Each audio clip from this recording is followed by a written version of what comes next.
Welcome, everyone, to Beyond Title II Compliance, Proactive Accessibility Strategies from K-12, Higher Ed, and beyond. Before we get started, I just want to do some quick housekeeping. I'm Michael Johnson, the Vice President of Content here at Benetech, and I'm really happy for this opportunity. I'm excited about this opportunity to moderate this great panel. But before we get to the panel, I want to let you know we do have an ASL interpreter on the webinar, as well as closed captioning. So if we don't cover everything that you want us to talk about today, we will follow up with additional emails later on based on the questions you ask. So you're going to hear from some serious experts on this panel, and they're going to help you understand how people are shaping their accessibility efforts, not just to comply with the state or federal legislation, but to change the way educational institutions integrate accessibility into everything they do. So we're going to walk across. I'm going to let the panelists introduce themselves, and we'll start with Eve Hill. Hi, everybody. I'm Eve Hill. I'm a disability rights lawyer. I've been a disability rights lawyer for some 30 years, and I have worked in government at the Civil Rights Division of the Justice Department, in DC government, in private practice, in nonprofit, in academia, and virtually everywhere else, doing disability rights, including digital access work. I am currently at Brown, Goldstein, and Levy and Inclusivity Strategic Consulting, where I do ADA and other federal disability rights laws enforcement and consulting with covered entities to help them come into compliance and go beyond compliance. That's great, and thanks so much for joining us today, Eve. And now to Katie Kruger. Sure. Hi, everyone. I'm excited to be a part of the conversation today. My name is Katie Krieger, and I'm the Technology Director for the School District of the Menomonie Area in Wisconsin. I would say that digital accessibility in all its forms is not just a professional priority for me, but also a personal one. Whether it's ensuring broadband access or that websites, documents, and learning platforms are usable by everyone, I believe that accessibility is fundamental to equity. I'm looking forward to sharing some insights today and learning from our fellow panelists. That's great, Katie. Thank you. And now to Dr. George Kirscher. Hi, George Kirscher, Chief Innovations Officer with the DAISY Consortium and Senior Officer of Global Literacy with Benetech. I primarily work on standards in the publishing and the web arena, and I participate in the World Wide Web Consortium and all the standards there for published documents and the web. I am blind and use a screen reader, which gives me a unique perspective on how all of these things work together. We work on testing reading systems and how they work with assistive technology. We have a website at epubtest.org where we put reading systems through their paces with assistive technology. And we also do a lot of guidance for publishers and maintain tools for them to test the publications before they make them available to students. So really happy to be here. Thank you very much, George. Now, normally we would have had our fourth panelist, Cheryl she's the Director of Instructional Design and Online Learning at Hayward Community College, but alas, she had a sudden conflict and was unable to join us today. If we don't cover your higher ed questions, feel free to email us and we will work to address those or to get some additional information from Cheryl. There are several people on the panel, myself included, who can speak to some of the issues, but I just wanted to make that announcement in case everybody was curious what happened to Cheryl. She was unable to make it today. So we're going to jump right in. And this is just a general question to our three panelists, because I want to get a foundation laid here. So when we talk about accessibility beyond compliance, certainly the compliance with federal and state legislation is important, but this is something much larger than that. So when we say beyond compliance, what does that mean in the context of your work? So, Katie. All right. I would say, compliance, it would just be the bare minimum of meeting legal requirements. And I think going beyond compliance is building really a culture, an environment where all students, regardless of their ability, feel included, supported, and empowered to succeed in schools. This could maybe look like designing curriculum in classrooms, using things like universal design for learning, so that all students can engage and access the material without needing to request accommodations. Just things are natively ready to go for them. Beyond that, I think it's about training all staff. I think there is sometimes a tendency to just focus on special education teachers and people that work with special populations and not our teaching staff as a whole. So I think building those inclusive practices and giving students with disability a voice in shaping school policy and culture is really crucial to going beyond just the basics. That's great. Thank you. Dr. Kirscher.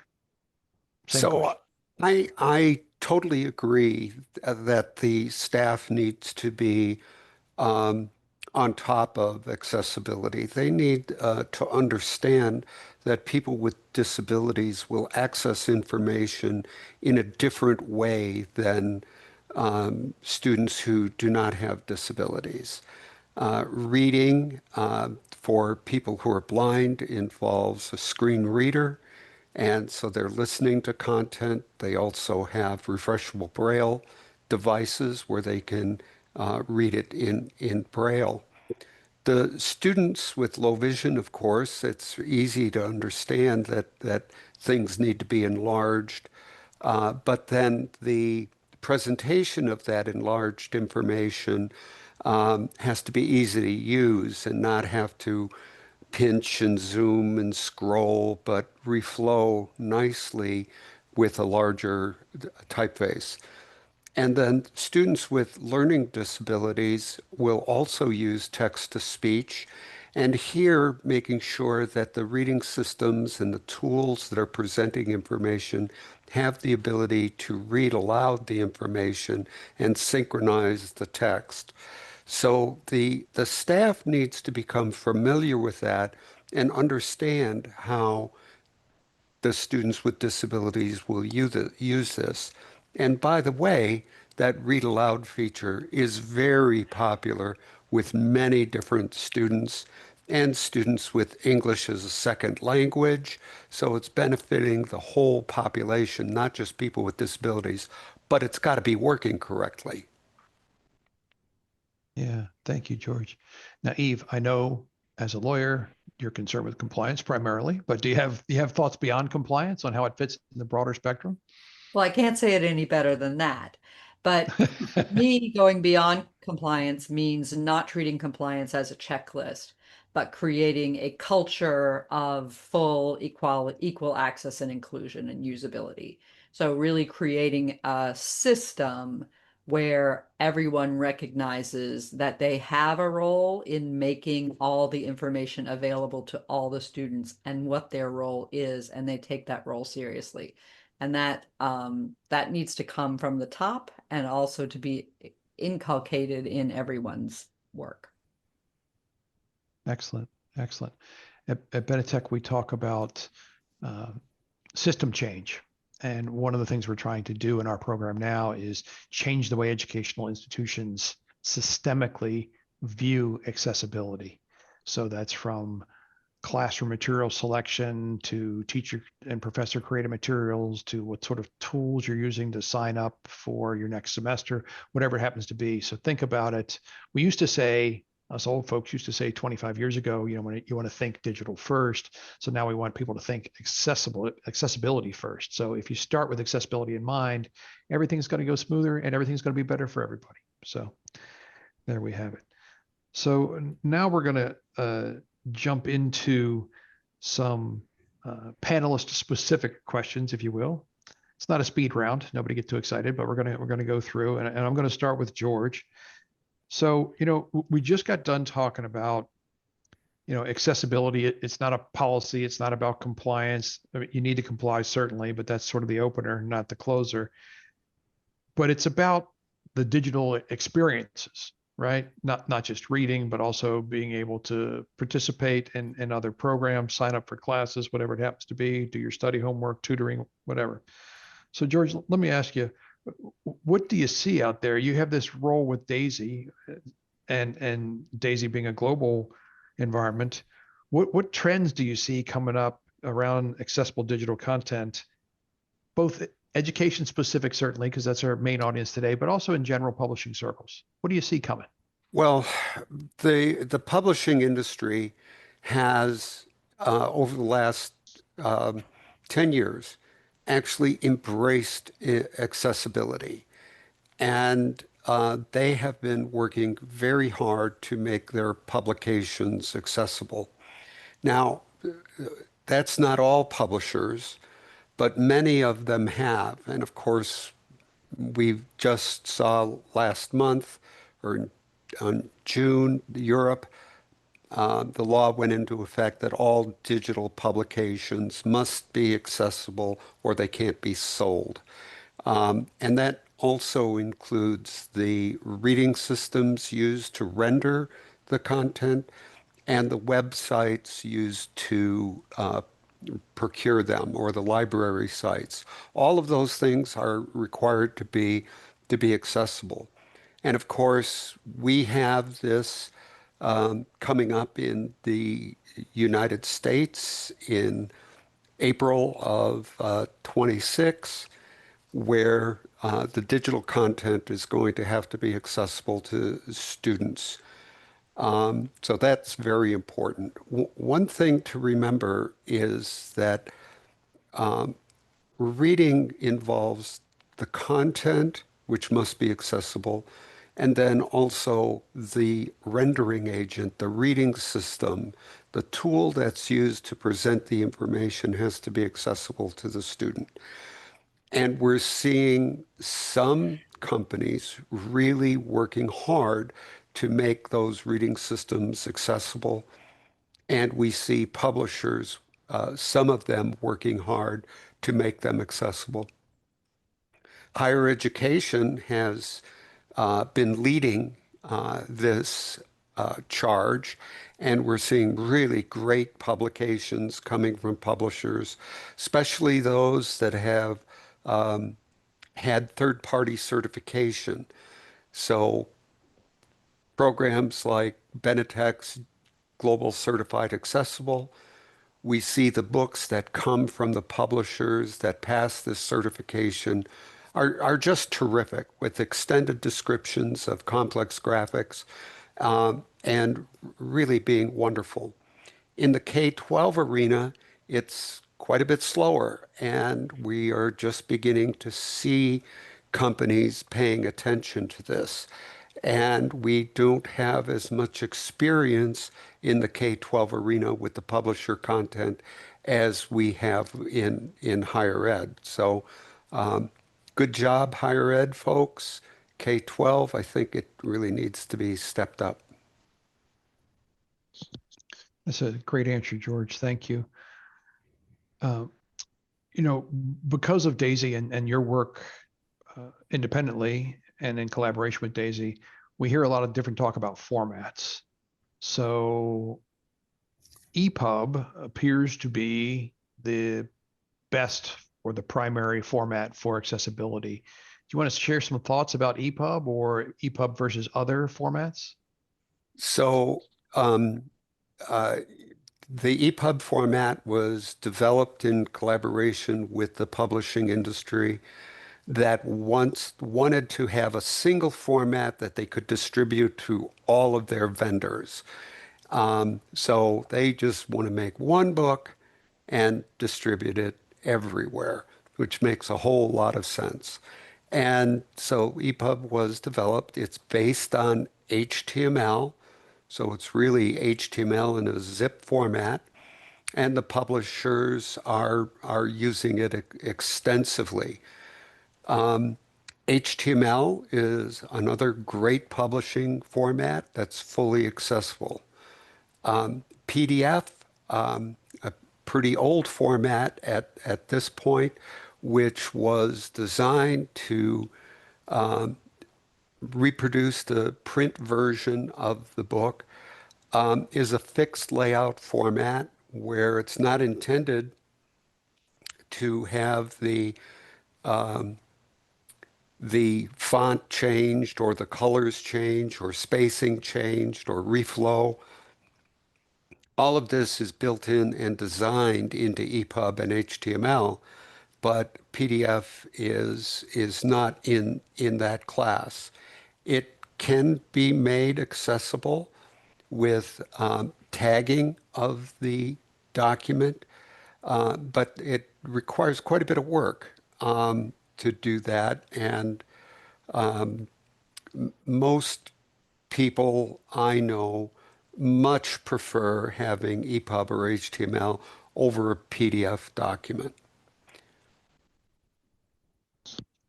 Thanks, George.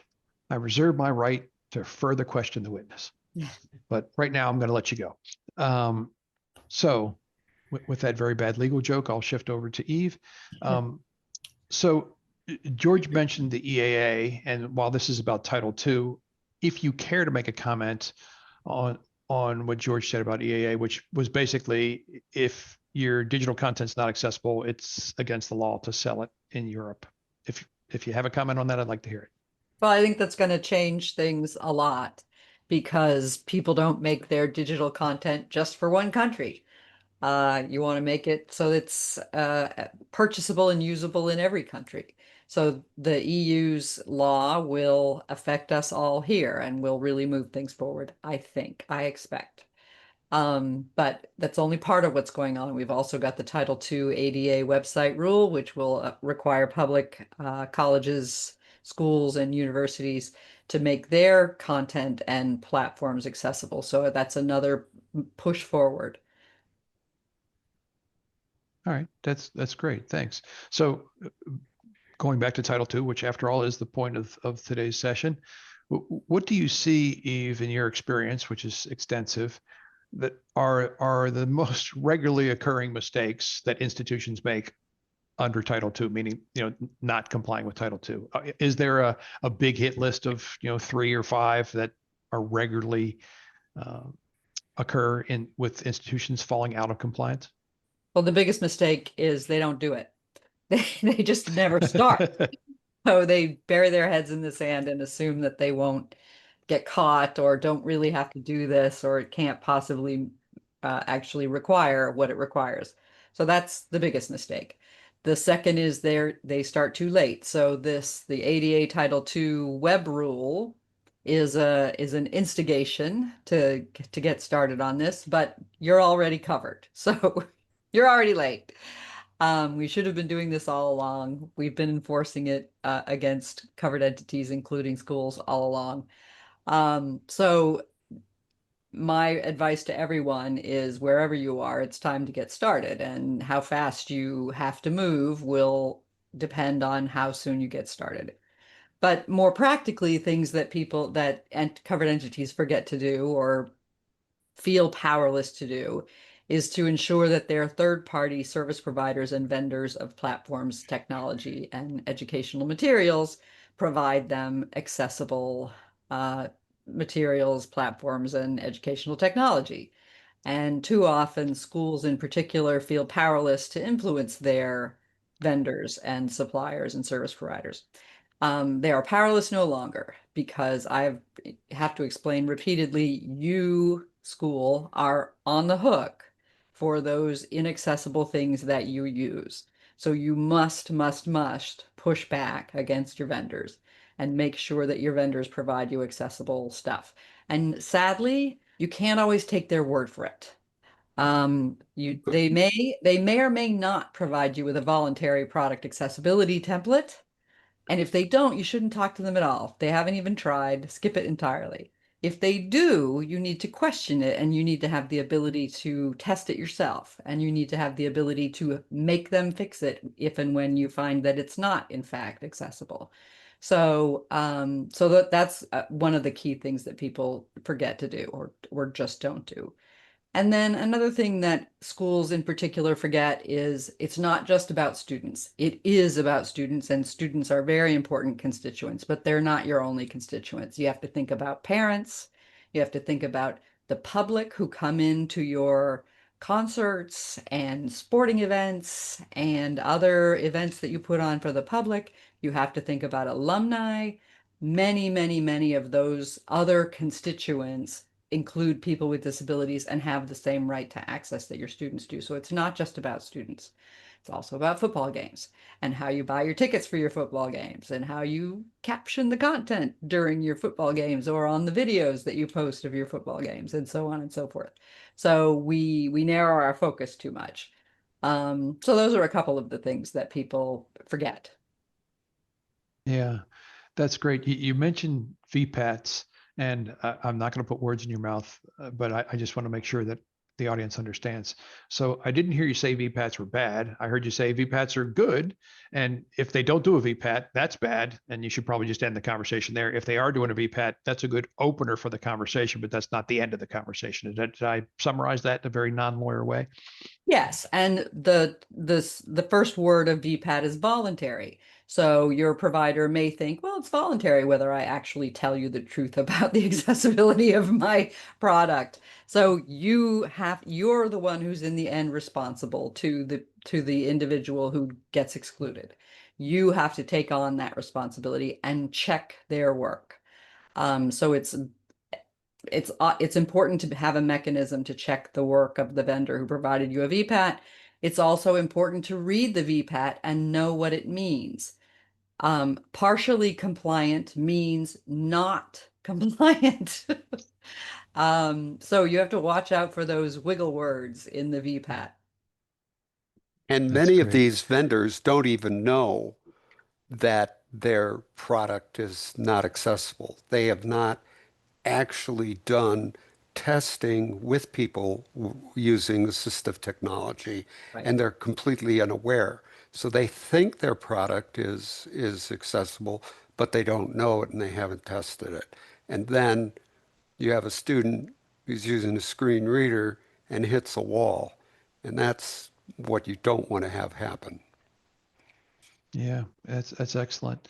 Benetech actually has a service available for those who are creating these technology tools for the schools where we will do an independent third-party analysis, digital accessibility being the whole purpose of our organization. So that's available for, it's not for the educational institutions, it's for the people who are building products for the institutions, just as a side note there. So, Katie, everybody's been talking about everything that the schools are doing wrong. So this is your chance to defend yourself here. So let's think about what's happening in K-12, right? So we got a lot of issues coming from a lot of different directions. So I'm just curious, there in the Menomonie Area School District, when or how did you begin this journey on accessibility? I think, well, starting is the hardest part always. But I think about a year ago, we really started going through our website. We noticed we have an older website. It's not super friendly to create content. And so we were finding that people were trying to solve formatting issues by creating all these tables and different things that then are not accessibility friendly. And so as someone who's more passionate about that, I started seeing these problems kind of creep up, and our IT department started kind of reaching out to the people creating that content and saying, hey, this is what happens when we do that. So we understand frustration with formatting, but we really need to be conscientious of who's accessing our materials and what fixing things in the manner that they were for formatting or whatever on the site is creating these larger issues. So I think we kind of started there with small conversations, and then I would put out some short PD. But I think a lot of that made me question my own awareness and what are things that we're still overlooking. So really, I think we began to kind of audit, learn more, and then try to build that culture and willingness for others to reflect on honestly where we were. and create that awareness and start to build a culture where we're okay making improvements, where we own where we're lacking. And, doing this not just to be compliant or whatever, but to really make sure that we're really doing the right thing to make things accessible for others. And then this last year, we did partner with Benetech this spring, and that gave us some more structure. It gave us a third party. It gave us the time for someone to go through and really look at where and assess our digital accessibility practices. So we looked at kind of our attitudes and our policies, as well as some of our existing digital content. And I think it gave us a better picture of where our strengths were, where our gaps are. And I think it's helped us plan a way to prioritize. There are some things that are going to take us a while to be compliant, but I think it has allowed us a good place to start. So that we can fix some of the more high priority things on a quicker timeline and then continue to improve as we go. That's good. It's always good to hear the journey. And it seems like you followed Eve's first piece of advice, which is get started. So good. And that's legal advice. So pay attention. So you said you partnered with Benetech there, Katie. Are you talking about the base service? You want to talk a little bit about that? Sure. There are 3 parts. And so we did a digital accessibility assessment, and that really it focused mostly on our website, but we do keep a really good catalog of all of the digital resources that we use within the district, which I think will be helpful as we start to have a better process to vet third parties for accessibility. I think knowing what you have is the first step to building compliance and also really checking that you are compliant, not just trusting those vendors, but knowing what you have is kind of the first step. So that did let us see that we have a good start in at least knowing what we have.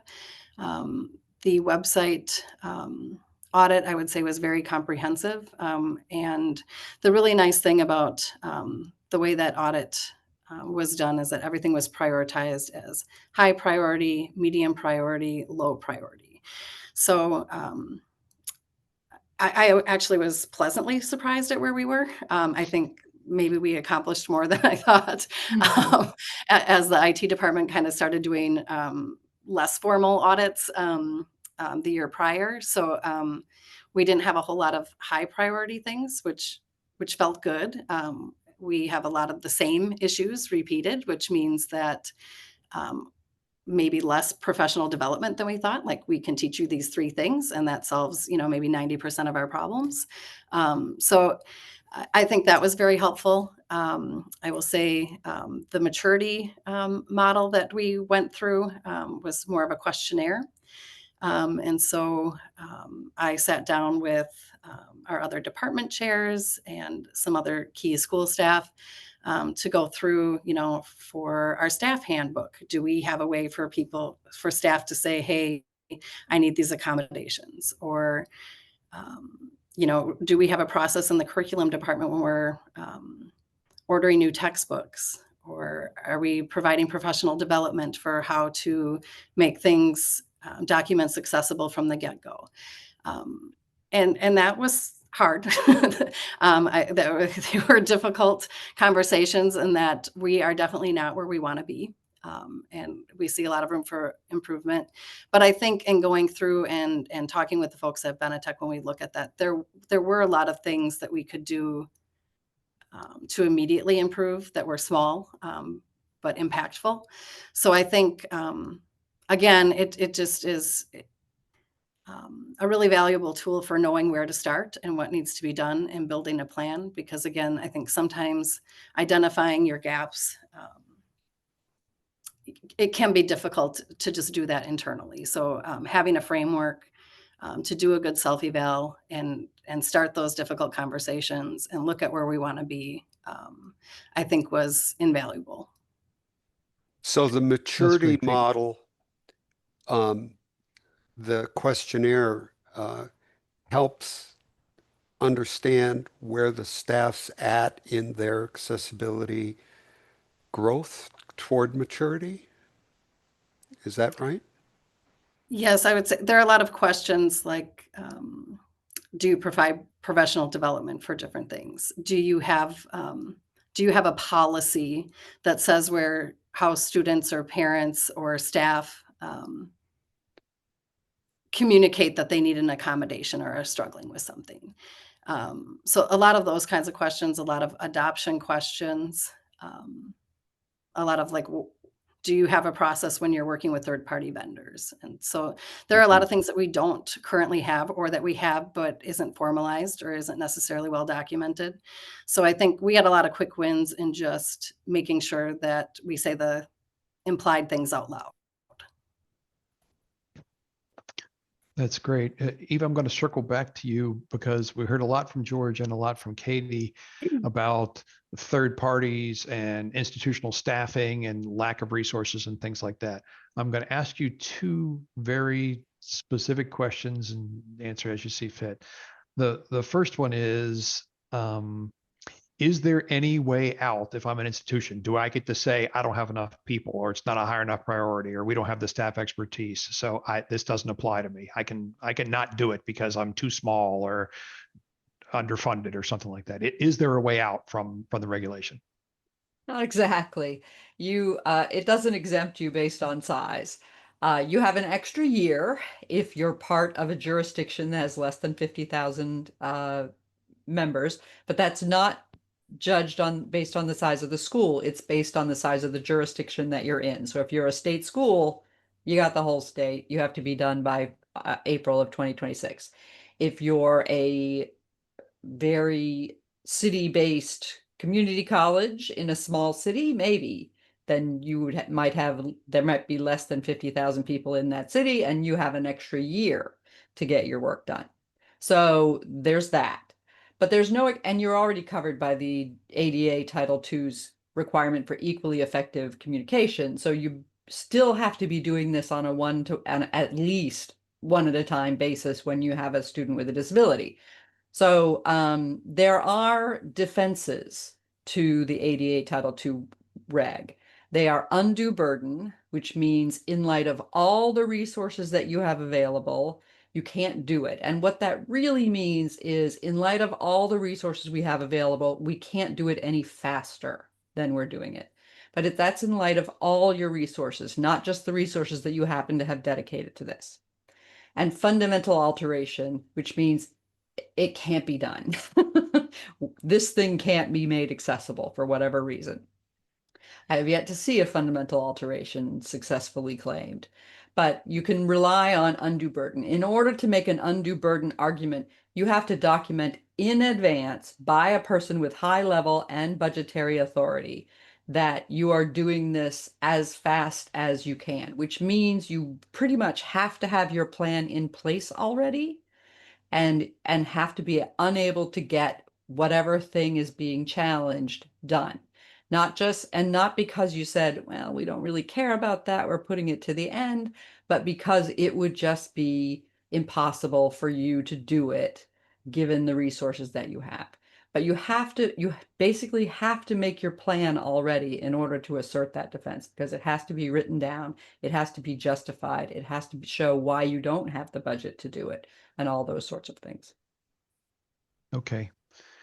That's distressing, but very clear. So thank you. That's what I wanted was clarity. So I appreciate that. The second question, and a lot of these things have come up in the Q&A part of the panel here. A lot of people are asking a variety of different questions about, hey, what about these third-party vendor things? Are they paying attention? Maybe they're not paying attention. Maybe they don't know what their accessibility is, et cetera.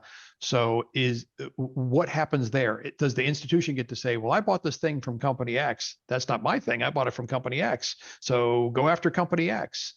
Is that going to work? Or what happens to company X in any of these scenarios? So it's not going to work to blame it on your vendor. You chose that vendor, you chose an inaccessible vendor, just like if you said, my contractor didn't build the building accessible, I had no control over that. Nope, sorry, it's your building. You bought it, you didn't make sure it was accessible, you got to fix it. In terms of vendors are paying attention. I am hearing from them much more regularly now, so that's a good thing. And you are a market, so use your market power. I can't remember the other aspect of the question, No, but yeah, no, you there covered are both. some. But So the plaintiff, the individual who's with a disability who's being excluded, doesn't have a cause of action against the vendor. They only have a cause of action against the state, against the entity, the school or the covered entity. Some states are exploring making a cause of action against the vendors directly, which I would welcome. That would be fine. And the federal government, there's a bill in Congress now that would also provide a cause of action against the vendor. But what schools need to do is make sure they have a cause of action against their vendor, that in the contract it provides and requires accessibility and immediate remediation and ideally an indemnification, so that if you do get sued, you get to go to that vendor and say, this is on you, you take it. all right. And would you recommend WCAG 2.2 AA for that? I know the legislation says 2.1, but 2.2 is already out.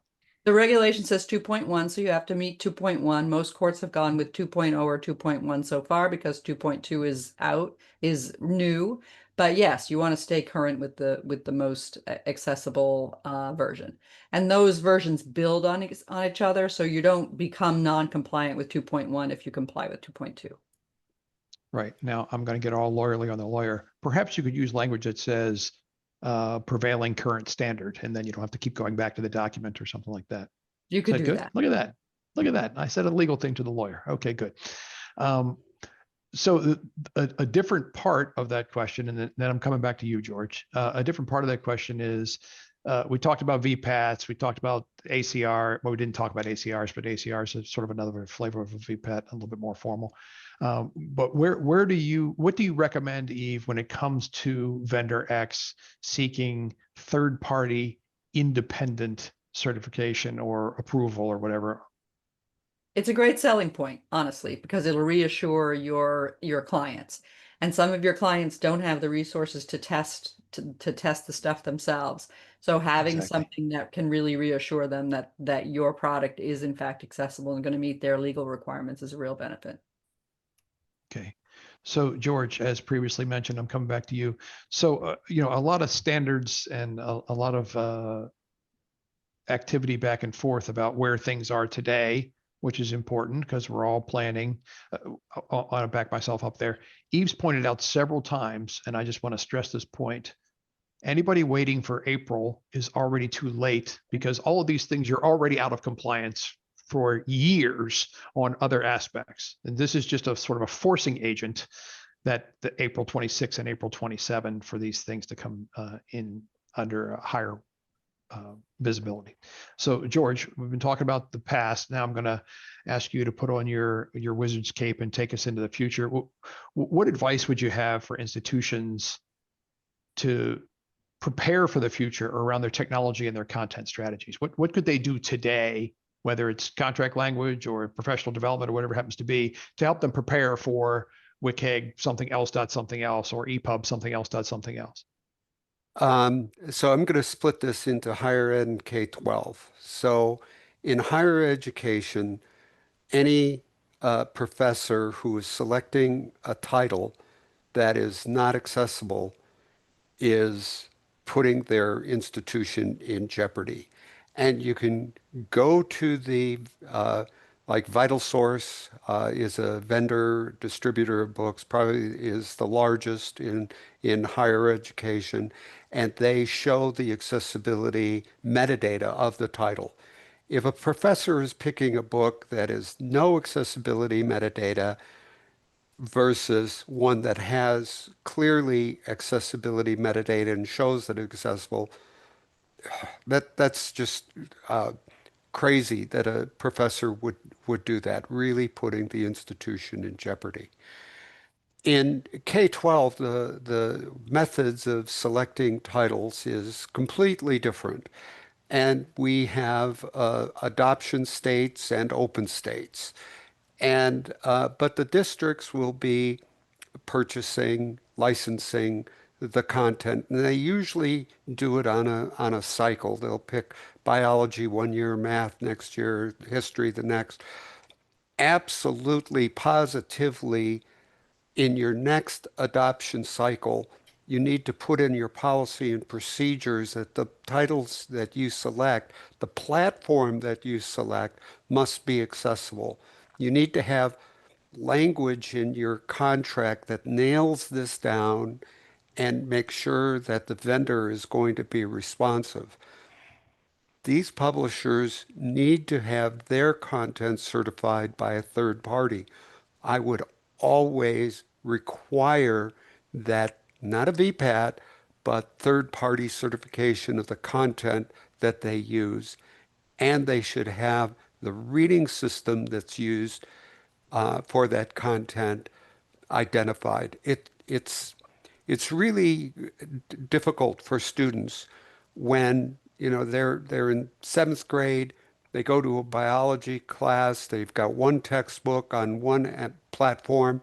They go to the next class, history, and it's from a different publisher with a different platform, a different interface to access. This is very difficult on the students. And it'd be great to at least make sure that the different systems that you're putting in there are going to be working for those students. And I also think that those publishers should be providing that content to Bookshare where the student could get that publication in a format that works for them and being able to read it on a reading system that they uh, find most comfortable. So you've got to have your adoption cycles working toward accessibility. And then, year by year, you're going to be getting better and better and better. But if you don't start this coming year, you're putting your institution in jeopardy. So that's great. Because you mentioned format, I want to talk about one particular thing. One of the questions that came up, and a question that comes up to me quite frequently when I'm asked to talk on the topic, and that's for the visually impaired. What about audiobooks? Doesn't audiobooks, I mean, is it good? Does that just solve the problem or whatever? So your thoughts, George, as a blind man, audiobooks, I'm assuming you like them, they're good, but does it go the full measure for what you needed to do, or is it useful? Give us some thoughts on that. I love audiobooks. It's great having them available to students, but it's not sufficient. You you with audiobooks, you don't get the navigation, especially in textbooks. You don't get the ability to move to chapter, go to pages. You don't get the spelling of the content. And with visually impaired, blind, low vision kids still need to see the material, and the blind kids need to have it in Braille. So you don't get that out of an audiobook. The text-to-speech engines are getting so good these days that the read aloud functions in modern reading systems are terrific. And in my mind, an audiobook is great for literature and some things like that and leisure reading. But if you really have to study the material, I would say a book that's based on text with all the proper features of a modern EPUB in a good reading system will provide the best educational experience for the student. There you go. That's great, George. Thank you, George. Katie, we've been talking a lot about students here, obviously, but there's staff implications here as well, right? As Eve mentioned before, this is students, staff, and the general population, right? And this is not just about people who have print disabilities. This is about everybody and anybody could lodge a complaint, et cetera. Do you have experience with actual staff members who have visual impairments? We do have one staff member that has a visual impairment, and so we've done definitely different things with monitor sizes, with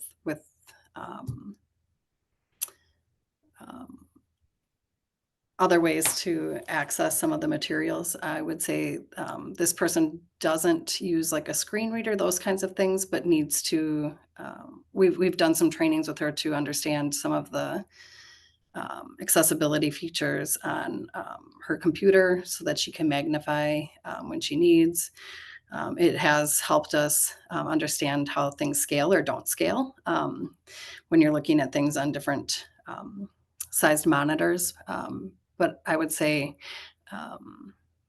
that's the extent of my experience working with pretty much a single staff member here. And that's Okay. covered under a I- different law. The Title II doesn't cover employees. Title I covers employees. You do have to make things accessible, but through the reasonable accommodation route, not through, not necessarily by having it all accessible in the beginning. It is smarter and easier, cheaper to do it from the beginning, but you can reasonably accommodate your way around it in the employment context, at least for now. Yep. Yeah. And I'm glad you brought that up, Eve, because I was going to come to you with a somewhat similar question. I'm involved in these conversations literally almost every day with a variety of different people in different US states, Canadian provinces across the globe, whatever. And one thing which keeps coming up, which confuses me, and I'm hoping you can bring some clarity.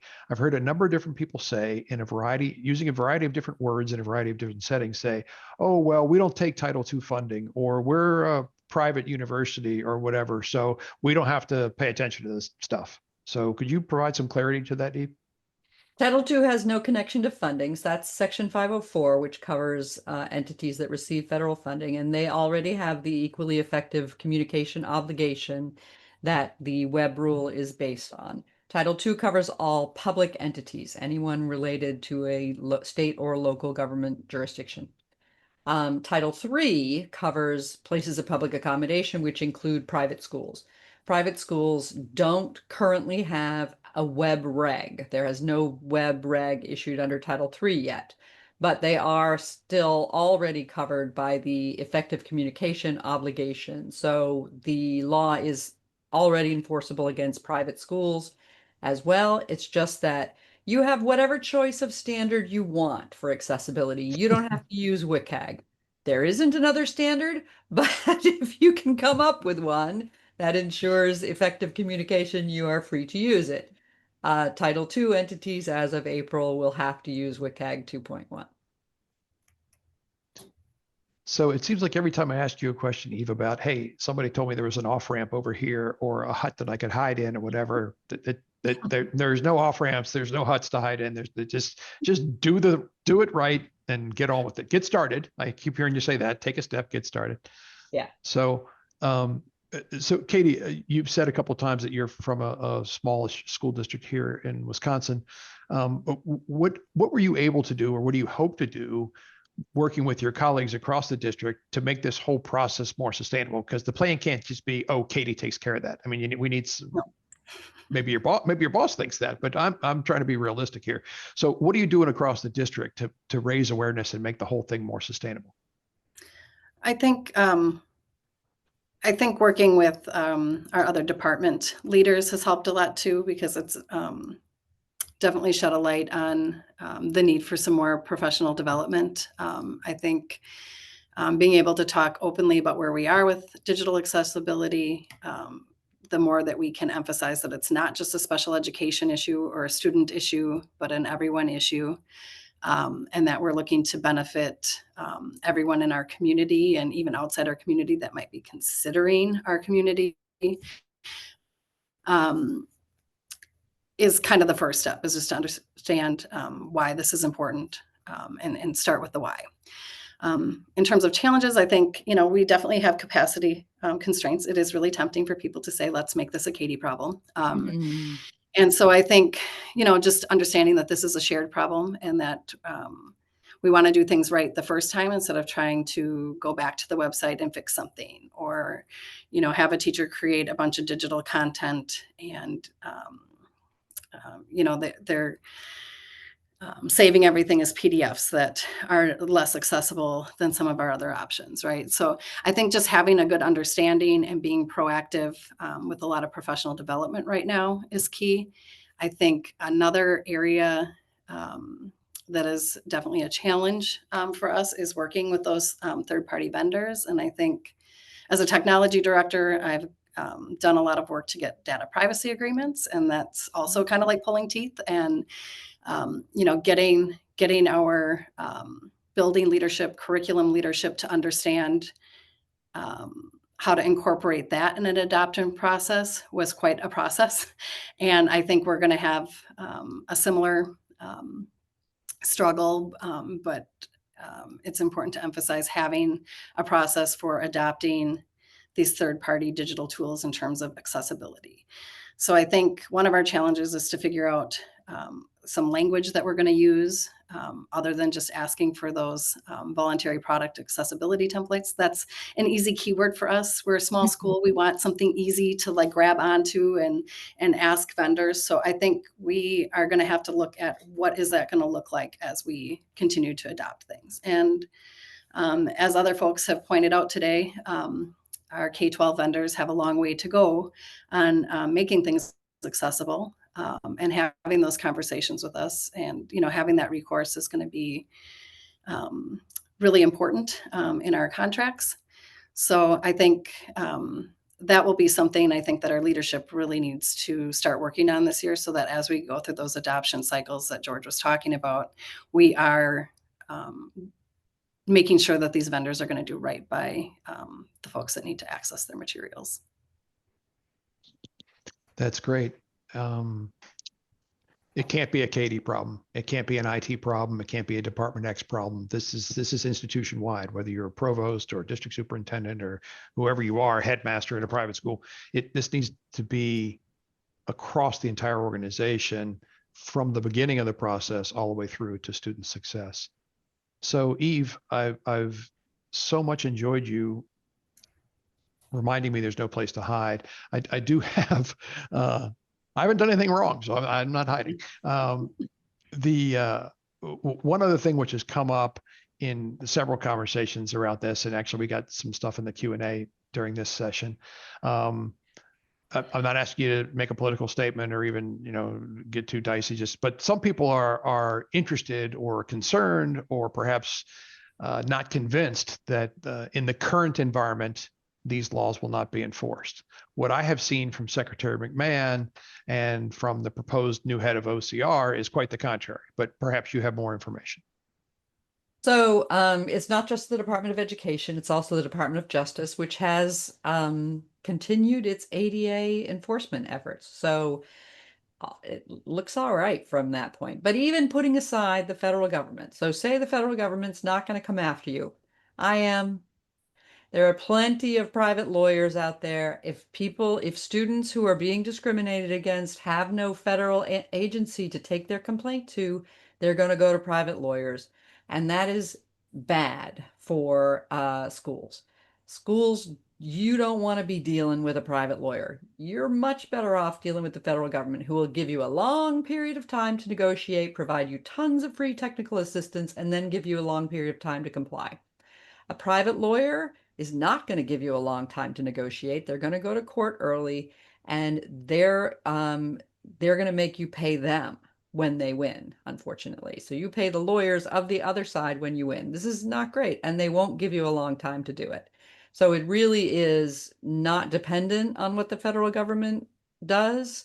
You should hope you get a federal government complaint handled, because the private lawyers are a lot more assertive.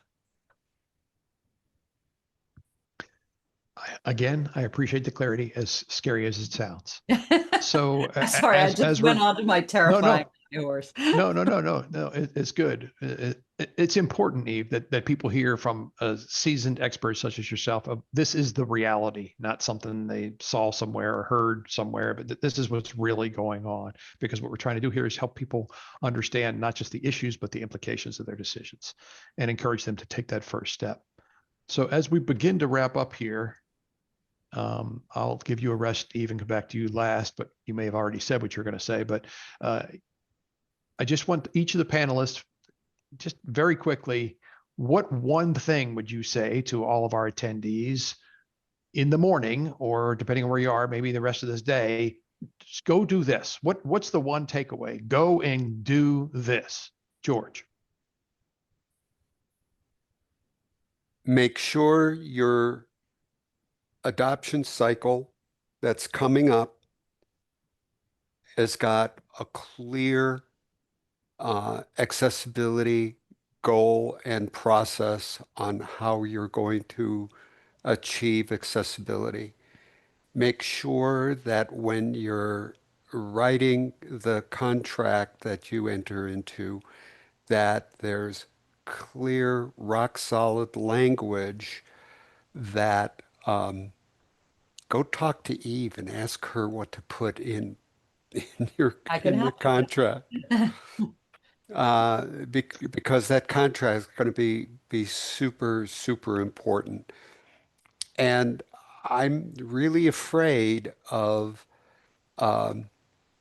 a a system that a publisher makes available where they have one reading system and it's not accessible. We have to make sure that those reading systems are accessible and then the content is accessible. And that's all going to be in that adoption textbook. So I would say that's probably the most important thing is make sure you're getting good educational materials in your school. Okay, thanks. Katie, for your fellow educational friends, what's the thing they should do in the morning or next? I think you have to identify who's going to help you get there and then where your priorities are for going. You know, you need to be able to communicate the things that we've talked about today, and have a team that's going to investigate that, have a way to take language to, you know, a district lawyer, you know, have processes for these. So I think identifying who's going to be leading the charge, and building this culture, all the way from the top down, is going to be really important so that this is a shared effort. Eve, while you have been crystal clear and encouraging on steps people should take, do you have one more step or do you think you've covered it? No, the one more step is stop digging. So the first thing you want to do is make sure there's no more inaccessible content being used going forward.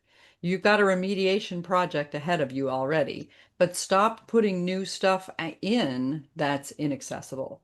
And that can be done without great expense, or it's a lot of training, it's a lot of gatekeeping. You can't post this until it's accessible. You can't choose this unless it's accessible, or unless we can make it accessible. Those are all things to stop the bleeding. Those are all excellent first steps. And for those who wish to follow them, I encourage you to do so. So now I'd like to wrap up by thanking all the panelists. I'd also like to thank our ASL interpreter and our closed captioner for their assistance in this. But most importantly, I want to thank everyone who attended. And I want to leave you with this thought.